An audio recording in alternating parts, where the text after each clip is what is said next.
अस्सलामुअलैकुम। हाँ जी, मैं आ गई आज फिर से वापस किचन में, है ना। ये आज तो मैं डे टाइम में ही हूँ। डे टाइम में किचन में तकरीबन 4:30 का टाइम होगा। आज मैं ना ट्राई कर रही थी यखनी पुलाव बनाने के लिए। और पता है, कभी भी मुझसे यखनी पुलाव अच्छा नहीं बना है, लेकिन आज मैं ऐसे ही ट्राई कर रही हूँ कि अपना वर्जन, ऐसे ही जैसे मुझे समझ में आया कि ऐसा भी बना के देखूँ तो कैसा बनता है। ठीक है, तो सबसे पहले मैंने क्या किया था, अभी तकरीबन 1 घंटा पहले गोश्त, क्योंकि मैंने बताया था ना मेरे बच्चे बिना हड्डी वाला गोश्त खाते हैं, तो मैंने ना बिना हड्डी वाला गोश्त लिया और उसको ये ना मैंने थोड़ा सा ज़ीरा, जो मिक्स गरम मसाला होता है, 2-4 दाने जो हैं काली मिर्ची के, एक ये तेज़ पत्ता और लहसुन अदरक, ये डाल के मैंने इसको तकरीबन 1 घंटा ना पका लिया। तो मेरा गोश्त तो हो गया बिल्कुल सॉफ्ट। और उसके बाद जो है मेरी बेटी देख रही थी उधर से, मैं ये वीडियो बना रही हूँ। और फिर उसके बाद अभी जो है ये लहसुन अदरक है, वही जो मैंने मैश करके रखा हुआ था, और ये हरी मिर्चें हैं, है ना। आइए, अभी फिर बर्फ़ खाने आई और गई मेरी लड़की। ओके, और ये मैं राइस इस्तेमाल करती हूँ, नेशनल के राइस मैं इस्तेमाल करती हूँ काफ़ी टाइम से, तकरीबन 10 साल हो गए मैं यही वाले चावल की ब्रांड इस्तेमाल करती हूँ। तो मुझे अच्छे लगते हैं ये कोई स्पॉन्सर नहीं है, ख़रीदी हुई मेरी चीज़ें हैं सारी। ठीक है, अभी मैं प्याज ब्राउन कर रही हूँ। एक लेडी ने मुझे टिप दी थी कि अगर पुलाव बनाना है तो प्याज जो है बहुत ज़्यादा आपको डार्क ब्राउन करनी है, और फिर उसके बाद उस डार्क ब्राउन प्याज में जो है थोड़ा सा पानी डालना है, आधा गिलास, और उसको फिर प्याज को उस पानी के अंदर पकाना है ताकि उस पानी के अंदर प्याज का कलर आ जाए। तो आज मैं वैसे ही करने वाली हूँ, तो देखते हैं कैसे बनते हैं फिर। ओके जी, अभी आप लोगों को लग रहा होगा कि ये मेरी प्याज जल गई है, लेकिन ये जली नहीं है। अकॉर्डिंग टू दैट लेडी जिससे मैंने पूछा, उसने कहा कि ऐसे ही होना है। और इस टाइम पे इसमें मैंने लहसुन अदरक डाल दिया। ठीक है, लहसुन अदरक मैंने असल में ज़रा लेट कर दिया डालते हुए, आप लोग थोड़ी पहले डाल देना जब आपकी ब्राउन होने लग रही हो। ठीक है, प्याज। अब ये इस टाइम पे जो है इसमें मुझे थोड़ा सा पानी डालना है, तो मैं पानी ले लेती हूँ। ठीक है, ओके, तकरीबन आधा गिलास ये इसमें पानी गया। फायर जो है हमारी हाई रखी हुई है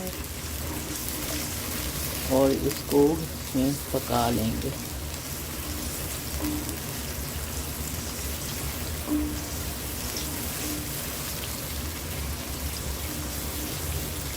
मेरे ख्याल से तकरीबन मैं देखती हूँ 5 मिनट तो इसको पकाना पड़ेगा, 5 से 7 मिनट, ताकि एक तो प्याज थोड़ी सी गल भी जाएगी और उसका कलर जो है वो पानी के अंदर रच जाएगा। ठीक है, ओके। अभी देखो ना कितना अच्छा इसका कलर हो गया ना, पानी का भी कलर। अब हम इसमें क्या डालेंगे, गोश्त मैंने इधर रखा हुआ है। ठीक है, ये इधर मैं डायरेक्ट इसमें, ठीक है। अभी गोश्त भी गरम ही है और इसका भी टेम्परेचर गरम ही है, तो एक साथ चला जाएगा। मैंने कोई छाना वाना नहीं है। अगर कोई लोग गरम मसाला पसंद नहीं करते ना, तो वो लोग भाई पोटली बांध के भी डाल सकते हैं गरम मसाले की, ताकि यखनी में वो पोटली में पके, और बाद में उन लोगों को अगर नहीं चाहिए तो वो लोग निकाल के फेंकें। ये देखो, मैंने ना लहसुन अदरक डाला था और थोड़ा सा गरम मसाला, सब इसी के अंदर डाल के, और अभी हम गोश्त को जो है अच्छे से प्याज, लहसुन अदरक और ये गरम मसाला जो था, गरम मसाला मैंने अलग से नहीं डाला है, वही यखनी के अंदर ही जो डाला था वही गरम मसाला है। ठीक है, यखनी में मैंने क्या क्या डाला था, गोश्त धो के डाला है तकरीबन 3 पाव, लहसुन अदरक डाला है 1-1 चम्मच, और गरम मसाला जो मिक्स था खड़ा वो भी तकरीबन 1 ही चम्मच, और आधा चम्मच जो था वो मैंने नमक डाला था, और इसके अलावा कुछ भी नहीं, 4 चीज़ें, ठीक है। लहसुन, अदरक, गरम मसाला और नमक। और अब इसको मैंने प्याज ब्राउन किया, प्याज को अच्छे से डार्क ब्राउन किया, फिर उसको थोड़ा सा लहसुन अदरक डाल के, लहसुन अदरक को भी भून लिया था, और फिर हाफ़ गिलास पानी डाल के पहले प्याज का कलर उस पानी में निकाल लिया, और उसके बाद गोश्त डाल दिया मैंने इसमें यखनी में से निकाल के, और उसको अब ज़रा भून लें। तकरीबन 10 मिनट इस गोश्त को हम अच्छे से भूनेंगे कि इसका कलर जो है अच्छा सा ब्राउन हो जाए, ठीक है। ऑलमोस्ट मेरा हो नहीं वाला है, तो फिर मैं इसके बाद आती हूँ। वही जी, मैंने ना अभी सिर्फ मुझे भूनते हुए तकरीबन 7 से 10 मिनट हुए होंगे। गोश्त को मैंने भून के, आप देख रहे हो उसका कलर भी बहुत अच्छा हो गया है, और ना उसका ऑयल भी साइड में आ गया है, ठीक है। अब इस टाइम पे मैं ना इसमें वैसे हरी मिर्चें डालने की ज़रूरत नहीं है, लेकिन मेरी बेटी को हरी मिर्चों का टेस्ट बहुत पसंद है, इसलिए मैं डाल रही हूँ। और एक और रिमाइंडर, गरम मसाले में मैंने जो छोटी इलायची होती है ना, ग्रीन इलायची जिसको बोलते हैं, वो डाली थी, मगर वो जैसे ही मैंने इस भूनना शुरू किया तो मैंने ग्रीन इलायचियाँ जो है ना छोटी वाली, वो सब निकाल दी। वो मैंने 2 या 3 ही डाली थी, क्योंकि मेरी जो बड़ी बेटी है उसको इलायची मुंह में आए तो बस, मैं चाहे एक ही इलायची क्यों नहीं डालूँ, मालूम नहीं क्या लक है कि उसी बेचारी के मुंह में आ जाती है। तो इसलिए अब मैं जब डालती हूँ गिन के डालती हूँ, और फिर मैं गिन के जो है ना चुन चुन के निकाल देती हूँ। ओके भाई, फिर इस टाइम पे यम इस टाइम पे भी गोश्त बहुत अच्छा बन गया है। अभी मैं आपको बता दूं, मैंने इसमें सिर्फ नमक डाला है और गरम मसाला, इसके अलावा कोई दूसरा मसाला मैंने नहीं डाला है। सिर्फ ये एक हरी मिर्च मेरे पास पड़ी थी, ये मैंने काट के डाल दी है। अभी यहाँ पे जो है चावल है, चावल में तकरीबन लूँगी 3 गिलास इनफ हो जाएगा। और यही यखनी जो है मैं चावलों के लिए यूज़ करूँगी पकने के लिए। तो मैं ज़रा मेजर कर लूँ, क्योंकि मेरा तो भाई मेजरमेंट के ही साथ काम चलता है, अंदाज़ा मुझसे होता नहीं, मैं करके आई मेजर। ओके, अभी मैंने ये आधा डब्बा है मेरा चावल का हो गया, आधा डब्बा। तो मैंने इसी का जो है ये पूरा 1 डब्बा, मतलब जितने आपके चावल हैं, अगर 2 गिलास चावल हैं तो 4 गिलास यखनी उसमें डाल देनी है, ठीक है। तो मेरा आधा डब्बा है, तो मैंने 1 डब्बा जो है यखनी का इसमें डाल दिया है। ऑलमोस्ट मेरी यखनी ख़त्म ही हो गई, ठीक है। तो एक मतलब इतना हो गई, डबल जितने चावल होंगे उससे डबल आप पानी डाल दीजिए। और ये आपके चावलों पे भी वैसे डिपेंड करता है।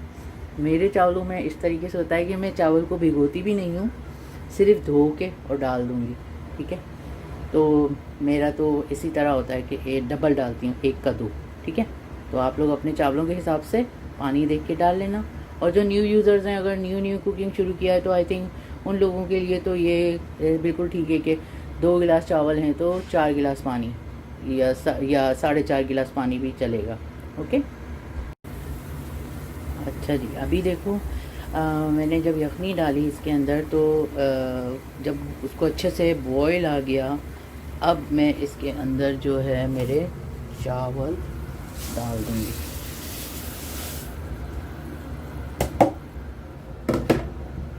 ठीक है, मैं चावल डाल के उसको अच्छे से मिक्स कर दे रही हूँ,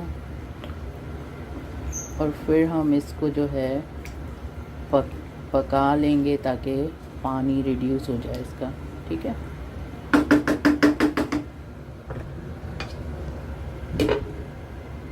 हाई फ्लेम, ठीक है, हाई फ्लेम। ओके जी, अभी तकरीबन 10 मिनट हुए हैं। 10 मिनट में पानी जो है देखें, वो जो यखनी थी, हमने उसी यखनी में ही ये चावल जो हैं वो गल चुके हैं। अभी थोड़ा भी ये है इधर जो दिख रहा है, ज़रा ये भी थोड़ा सा और रिड्यूस हो जाए और कम हो जाए, तो फिर उसके बाद ये बराबर में मैंने चूल्हे के ऊपर तवा रख लिया है, क्योंकि मैं डायरेक्टली दम देना नहीं चाहती, लेकिन नीचे से वो लग नहीं जाए, तो इसलिए फॉर सेफ साइड मैं तवा रख के और फिर उसके ऊपर दम करती हूँ। फिर तवा गर्म होने के लिए रख दिया है। ये चावल में भी बस 2 से 3 मिनट और लगेंगे, और कवर, क्योंकि इसको फुल्ली कवर करना है ताकि ये अपने भाप के अंदर ही चावल जो हैं अच्छे से फूल जाएं और बड़े हो जाएं। तो ये जो है मैंने एल्युमिनियम फॉइल से मतलब मैं इसको कवर कर दूंगी ताकि भाप जो है बन वो अंदर ही रहे, और तकरीबन 20 मिनट के लिए मैं दम दे दूंगी चावलों को। ओके जी, हेलो, मैं आ गई फिर से। अभी ना मैंने 20 मिनट हो गए तो मैं दम खोल रही हूँ। तो देखते हैं हमारे पुलाव की आज। वाह, लग तो बड़ा मस्त रहा है। देखते हैं, फिर भी थोड़ा सा लग गया चूल्हा बंद। वाह वाह, देखो कितने खिले खिले चावल हो गए हैं, राइट। ये आज ना मेरी बेटी जो है वो पास करेगी, पास या फेल का दारोमदार आज मेरी जज के ऊपर है। आज अगर अच्छा नहीं बना तो मैं आज के बाद पुलाव बनाना छोड़ूंगी, लेकिन लग रहा है कि बहुत अच्छा है। अब हम इसमें थोड़ा सा डाल देंगे ऊपर से, फ्रिज में से निकालने लगी। ये हमने जो हरा धनिया काट के रखा था ना, याद है, तकरीबन 1 हफ्ता पहले टिश्यू में मैंने कहा था इसको काट के रखेंगे हम तो खराब नहीं होगा। ये देखो, वाह। अभी हम एक प्लेट रेडी कर रहे हैं। जज को दिखाना है भाई, जज के लिए बस बस। ये मेरी बेटी को ना मीट बहुत पसंद है, तो मैं स्पेशली इसको एक्स्ट्रा देती हूँ। क्या याद करेगी। और इसके ऊपर हम फिर से, जाहिर है अच्छा दिखना चाहिए खाने को, तो हम थोड़ा सा गार्निश हरा धनिया डाल देंगे। ओके जी, ये ताई लाइट कैसी आ रही है? Not good. ऐसे ठीक है, अब सही है। अभी भी अच्छी नहीं, मैं इस तरफ खड़ी हो जाती हूँ। अब आ रही होगी अच्छी लाइट। तो भाई ये हमारा जो है आज गोश्त का पुलाव जो बनाया था ये रेडी हो गया है। अभी बेटी मेरी खाएगी और बताएगी कि कैसा बना। मिलते हैं ब्रेक के बाद।